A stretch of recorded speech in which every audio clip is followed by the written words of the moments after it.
بسم اللہ الرحمن الرحیم۔ ناظرین، آج 9 ستمبر ہے، جمعۃ المبارک کا دن، شام کا وقت، سن 2022۔ آپ کا اپنا میزبان جاوید اقبال ایک دفعہ پھر سے بفضل خدا نئے پروگرام، نئی کہانی، نیا سوال و جواب اور نئے شعر کے ساتھ آپ کی خدمت میں حاضر ہے۔ آپ سب کو میری طرف سے السلام علیکم۔ کیسے ہیں آپ سب لوگ؟ ٹھیک ہیں؟ خیریت سے ہیں؟ آج کی کہانی جو میں آپ کے لیے منتخب کر کے لایا ہوں تھوڑی غور طلب ہے، اور یہ بھی ہو سکتا ہے کچھ لوگوں کو بری لگے۔ بہرحال ان سے میں پیشگی معذرت کر لیتا ہوں۔ کہانی کچھ اس طرح سے ہے، ہم نے اپنے معاشرے میں نے، آپ نے، اکثر لوگوں نے دیکھا ہے اور دیکھتے آئے ہیں، اب تک دیکھ رہے ہیں کہ جب کوئی کسی غلطی، کسی عیب کی غلطی کی نشاندہی کرتا ہے نا، تو ہمارا رد عمل بڑا ہارش ہوتا ہے، بڑا بٹر ہوتا ہے، ترش ہوتا ہے، تلخ ہوتا ہے۔ ہم بالکل یہ زحمت نہیں کرتے کہ یہ سوچ لیں، یہ دیکھ لیں کہہ کیا رہا ہے۔ ہو سکتا ہے یہ سچا ہو، یہ ٹھیک اور درست بات کر رہا ہو، ہے نا؟ امکان تو ہے اس بات کا۔ ہو سکتا ہے یہ ہمارا دوست ہو، اور اصلی دوست ہوتا بھی وہی ہے جو آپ کو آپ کی خامیاں بتائے تاکہ آپ ان کی اصلاح کر کے اپنے آپ کو اچھا انسان بنا لیں، اس دنیا میں اور آخرت میں آپ سرخ رو ہو سکیں۔ اس لحاظ سے میرا ذاتی طور پر یہ ماننا ہے کہ وہ آپ کا صحیح اور اصلی کھرا اور سچا خیر خواہ ہے، جو آپ کو آپ کی خامیاں بتائے، آپ کے شارٹ کمنگز بتائے۔ لیکن ہوتا کیا، ریاکشن الٹ ہوتا ہے، ہماری آنکھیں ماتھے پہ آ جاتی ہیں، ہم ہارش ہو جاتے ہیں، بٹر ہو جاتے ہیں، جذباتی ہو جاتے ہیں۔ اور تیری ایسی کی تیسی، تم نے مجھے شیشہ دکھانے کی کوشش کی، بے شک اس میں شیشے کا کوئی قصور نہیں ہوتا، شکل ہماری اپنی بگڑی ہوئی ہوتی ہے، قصور ہمارا اپنا ہوتا ہے، لیکن ہم کوشش کرتے ہیں شیشہ توڑ دیں۔ شیشے کا کام تو سچ دکھانا ہے، سچ بولنا ہے، اس کو توڑنے سے حقیقت تو نہیں بدلے گی۔ کیوں نہیں؟ اچھا، اس پہ مزید بات کرتے ہیں اس پوائنٹ پہ، لیکن پہلے کہانی سن لیں۔ کہانی عرض کیے دیتا ہوں۔ کہا جاتا ہے ایک یورپی بہت بڑے ملک میں ایک مصور پیدا ہوا، خدا داد صلاحیتوں کا مالک تھا، اللہ نے اسے یہ وصف عطا کیا تھا، یہ ایبلٹی دی تھی، یہ خاصیت دی تھی کہ اسے تصویریں بنانے کا پورا شہرہ حاصل تھا، پورا ملکہ حاصل تھا، ایکسپرٹ تھا دنیا میں میں یہ کہوں کہ وہ سب سے بڑا مصور تھا ہاتھ سے تصویر بنانے کا، تو شاید یہ غلط نہ ہو۔ اس بندے نے ایک سے بڑھ کر ایک تصویر بنائی اور اس کی دنیا بھر میں تعریف ہوئی، دنیا بھر میں اس کی تعریف و توصیف کے آرٹیکلز اخباروں میں، رسالوں میں چھپنے لگ گئے۔ اس کے فن پاروں کے نمونے بڑے بڑے لوگوں نے عجائب گھروں میں رکھنے شروع کر دیے، اور یوں اس کی شہرت کو زمین سے اٹھ کر آسمان کی بلندیوں کو چھونے کا شرف حاصل ہوا۔ وہ نئے نئے آئیڈیاز کی تلاش میں رہتا تھا، نئے نئے خیالات، کہ میں اب کون سی تصویر بناؤں، اب کیسی تصویر بناؤں، وہ تو میں بنا چکا ہوں، وہ بھی بنا چکا ہوں، اب مزید کون سا ٹاپک رہ گیا ہے جس پہ میں نے تصویر بنانی ہے۔ بالآخر وہ ایک نتیجے پر پہنچا اور اس نے ایک تصویر بنائی۔ تصویر میں ایک آدمی کھڑا تھا اور اس کے ایک ہاتھ میں مزیدار اور بہترین رنگوں کے پکے ہوئے انگوروں کا خوشہ تھا، یعنی انگوروں کا گچھا ایک ہاتھ میں اس نے پکڑا ہوا تھا۔ یہ تھی جی تصویر، اور اس نے نمائش کے لیے، لوگوں کو دکھانے کے لیے تصویر بنانے کے بعد اپنے گھر کے باہر ڈرائنگ روم میں بازار کی طرف لٹکا دی تاکہ لوگ دیکھیں، ہو سکتا ہے کسی کو پسند آئے اور وہ خرید لے۔ اب ہوا کیا، تصویر اتنی خوبصورت تھی کہ لوگوں کے آنے سے پہلے وہاں پہ پرندے جمع ہونا شروع ہو گئے، جیسے طوطے ہوں، چڑیاں ہوں، جن کو شوق ہوتا ہے پھل فروٹ کھانے کا، جو عادی ہوتے ہیں، جن کا پسندیدہ خوراک ہوتی ہے یہ پھل کھانا، درختوں سے تازہ اور میٹھے پھل کھانا، جن کی فیوریٹ فوڈ ہوا کرتا ہے۔ انہوں نے آ کر تصویر کے پاس بیٹھ کر پرندوں نے چونچ کے ساتھ اسے کاٹنے کی کوشش کی۔ کس کو؟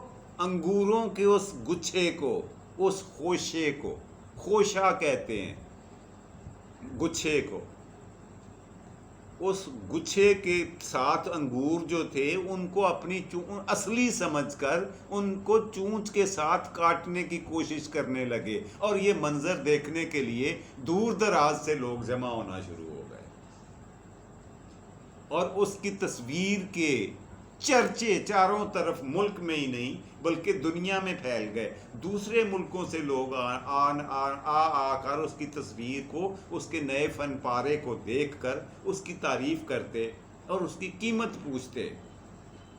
مصور نے کہا یہ قیمت پوچھنے سے پہلے مجھے یہ بتائیں کہ اس میں بہترین چیز کون سی ہے؟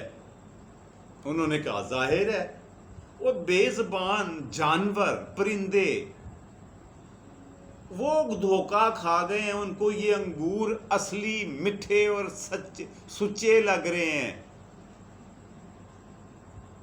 یہ ساری تعریفیں اور باتیں سننے کے بعد مصور کے چہرے پر حیرت انگیز طور پر افسردگی طاری ہوتی گئی۔ لوگوں کے چہروں کی خوشی دیدنی تھی، مگر مصور جس نے یہ تصویر بنائی تھی وہ گہری سوچ میں گم ہوتا ہوا دکھائی دیا، اور افسردگی اس کے چہرے پہ چھاتی ہوئی دکھائی دی، تیرتی ہوئی نظر آ رہی تھی پریشانی اور افسردگی۔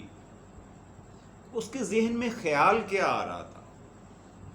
مصور کے ذہن میں، بنانے والے کے ذہن میں، تصویر بنانے والے کے ذہن میں۔ اس نے کہا کہ میں نے خوشہ، انگوروں کا خوشہ اتنا خوبصورت بنا لیا کہ جانور آ گئے ہیں، اس کا مطلب ہے کہ یہ انسان بنانے میں میرے سے کوئی کمی کوتاہی ہو گئی ہے۔ یہ جو آدمی، یہ جو مرد میں نے بنایا ہے، یہ اصلی دکھائی نہیں دے رہا پرندوں کو۔ اگر یہ اصلی دکھائی دیتا تو پرندے تصویر کے پاس آ کر انگوروں کو چونچ مارنے کی کبھی ہمت نہ کرتے۔ ان کو انگوروں کی بجائے آدمی بھی اصلی دکھائی دینا چاہیے تھا۔ اس کا مطلب ہے انگور تو میں نے بہترین بنا لیے، مگر ان کے ساتھ کھڑا ہوا انسان میں پرفیکٹ نہیں بنا سکا، کامل نہیں بنا سکا۔ اس کی تصویر بنانے میں میرے سے کہیں کوئی کمی کوتاہی، کوئی کمی رہ گئی ہے، کوئی شارٹ کمنگ ہے، رہ گئی ہے میرے سے۔ اس نے پھر سے یہ تصویر بنانے کا ارادہ کیا۔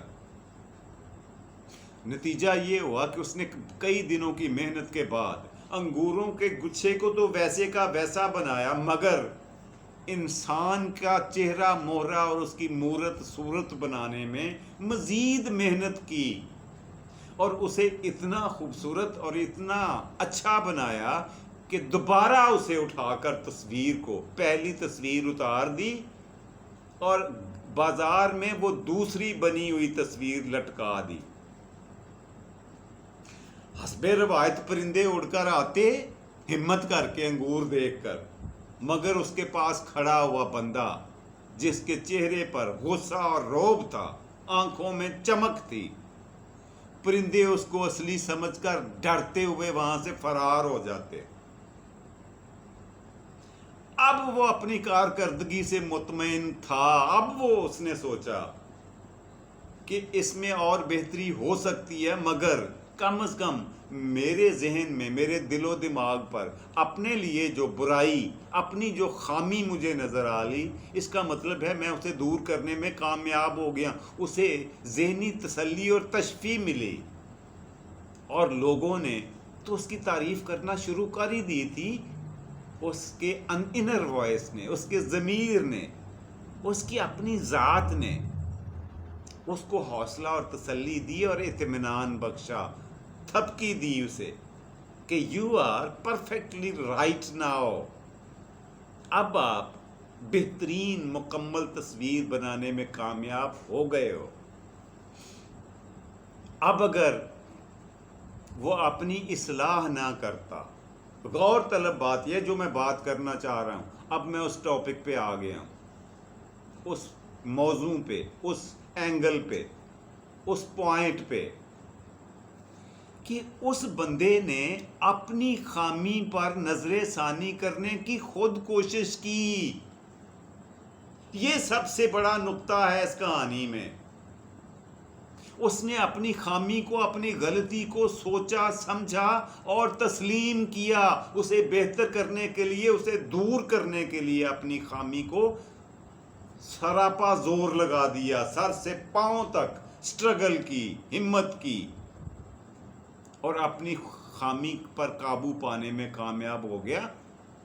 گزارش اور عرضی آپ سے یہ کرنی ہے کہ آج تک دنیا میں جتنے بڑے لوگ ہوئے ہیں نا، ان سب لوگوں نے اپنے اوپر تنقید کرنے والوں کو کبھی برا نہیں جانا، بلکہ اسی تنقید کو سیڑھیاں بنا کر اپنی قدر و منزلت میں اضافہ کرتے رہے ہیں. لوگوں کی طرف سے میرے سونے آقا کی ایک حدیث مبارک میرے ذہن میں آ گئی ہے، وہ سن لیں. میرے آقا نے کا قول فرمان عالی شان ہے، یہ مت دیکھیں کہ کون کہہ رہا ہے، بلکہ یہ سمجھیں کہ کیا کہہ رہا ہے. اور خدا کے واسطے اس پہ غور تو کر لیں، بات کیا کر رہا ہے.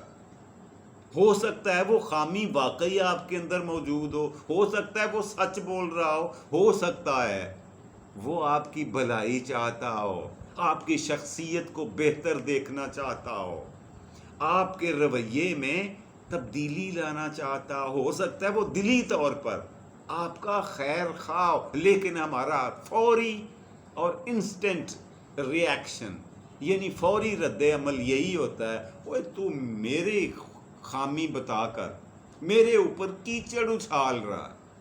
یہ الفاظ ہوتے ہیں ہمارے، کہ ہم بجائے اپنی ذات پر خود نظر ثانی کرنے کے دوسروں سے بھی سننا پسند نہیں کرتے. اور آج تک جتنے لوگوں نے ترقی کی ہے، بڑے آدمی بنے ہیں، انہوں نے خود احتسابی کی ہے، اپنا احتساب خود کیا ہے، بجائے اس کے کہ لوگ آ کر ان کو بتائیں کہ تمہارے اندر یہ خامی ہے، یہ خامی ہے، یہ خامی ہے. اور دوسری بات، ہم جب معاشرے کے اصلاح کی بات کرتے ہیں تو ہم تمام لوگوں کو گن گن کر ان کی خامیاں بتاتے ہیں. تصویر کا دوسرا پہلو دیکھ لیں، دوسرا اینگل. ہمیں دوسروں میں صرف اور صرف خامیاں نظر آتی ہیں اور اپنے اندر سراپا اوصاف ہی نظر آتے ہیں. خامیوں سے مبرہ اور پاک تمام تر سر سے لے کر پاؤں تک خوبیوں کا مالک دکھائی دیتا ہے ہمیں اپنا آپ. یہ میں سمجھتا ہوں کہ بہت بڑی گمراہی ہے. ہم کسی اور کو نہیں، خود کو دھوکہ دے رہے ہوتے ہیں، اور اپنی خامیوں کو خامیاں تسلیم کرنے سے انکاری ہو کر اپنے کم ظرفی اور گھٹیا پن کا مظاہرہ کر رہے ہوتے ہیں. کسی کو نہیں، اپنی ذات کو ڈی گریڈ کر رہے ہوتے ہیں. معاشرے کی اصلاح اگر آپ چاہتے ہیں تو آپ کو اس کا آغاز اپنی ذات سے کرنا پڑے گا. آپ پوری دنیا کو درست نہیں کر سکتے، آپ اس کام کے ٹھیکیدار بھی نہیں ہیں. سب سے آسان، بہترین اور سوکھا فوری کر لینے والا حل یہ ہے، کام یہ ہے کہ آپ اور میں اپنی اصلاح کر لیں. اپنی غلطیوں پر اس مصور کی طرح خود غور کریں، اپنی خامیوں پر خود نظر دوڑائیں اور ان کی اصلاح کر کے مطمئن ہو جائیں گے. آپ کو دلی سکون اور دماغی اطمینان ملے گا. کر کے دیکھ لیں. اور پھر ایک بات یقینی ہوگی اس نتیجے میں کہ جب میں اپنی اصلاح کر لوں گا تو یہ پکی اور سچی بات ہو جائے گی، حقیقت پر مبنی 100%، کہ دنیا کے برے انسانوں میں کم از کم ایک انسان کی کمی ہو گئی ہے اور اچھے انسانوں کی فہرست میں ایک نام کا اضافہ ہو گیا ہے. یہ بات آپ کے لیے، میرے لیے، ہم سب کے لیے قابل ستائش ہوگی، قابل اطمینان ہوگی اور باعث مسرت ہوگی. امید ہے آپ کو آج کی کہانی پسند آئی ہوگی، آپ اس پہ غور بھی کریں گے اور اس کو سوچیں گے بھی. میں نے مختصر کر کے بات آپ کو سمجھا دی ہے، جو میرے دل و دماغ میں تھی وہ میں نے آپ کے سامنے پیش کر دی ہے. باقی میری ہر بات سے اتفاق کرنا ضروری بھی نہیں ہے، ہر کوئی میرے سے زیادہ عقل مند اور سمجھدار ہے. عین ممکن ہے میری بات سے کئی لوگوں کو اختلاف ہو سر آنکھوں پر، مگر میں جو صحیح سمجھتا تھا میں نے آپ کے سامنے پیش کر دیا.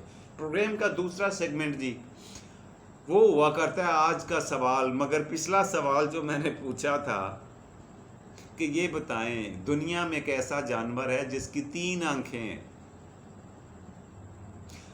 اور یہ بھی بتا دیا تھا کہ ادھر ایشیا میں اس کا وجود کم ہی ملتا ہے، افریقہ کے جنگلوں میں اس کا وجود ہے. اس کا نام ہے جی گریٹ کریب. لکھ کر دکھا دوں، شاید آپ کو بولنے میں میرے بولنے سے سمجھ نہ آئے. گریٹ کریب، یہ نام ہے جی اس جانور کا، گریٹ کریب، جس کی ایک نہیں، 2 نہیں، 3 آنکھیں ہوتی ہیں. ہے نا اللہ کی شان. اللہ کیا کیا بناتا رہتا ہے اپنے انسانوں کی نمود و نمائش کے لیے. جی پروگرام کے تیسرے آخری آپ کے میرے فیوریٹ سیگمنٹ کی طرف بڑھتے ہیں، اور وہ ہمیشہ کی طرف ہوتا ہے آج کا شعر. جی آج کا منتخب شدہ انتخاب کیا گیا شعر کچھ اس طرح سے ہے کہ کوفے کے بعد ایسی ہوا دل میں چل پڑی.